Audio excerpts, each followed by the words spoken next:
Hi everyone, in today's video we will guide you on how to connect SMTP with Google's reliable SMTP server. So why is Google SMTP? The answer is simple. Google offers a secure and reliable way to send emails from your website. When you set up your Uteach website and email settings, all your emails are sent with Uteach branding as a default option. To be able to change the Uteach branding with your own, you will need to connect your SMTP account. So let's start with the following steps to connect your SMTP to your Uteach website. Before we jump in, make sure you have a Google account and access to your Uteach project's email sending settings. First of all, let's set up your Google account. For that, click on your profile image and then manage your Google account. Go to security. Scroll down until you see two-step verification. You can see it is turned off. Click on it. Click Get Started. Verifying that it's you. Go Next. Go to Continue. Write the phone number that is connected with your email address. Click Send.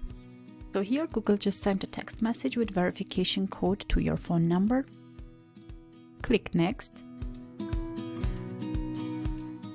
Click Turn On. Scroll down until you see app passwords. To create a password, you need to write the app name. You can write the specific name, which will remind you that it was created for the Uteach. I will go with Uteach.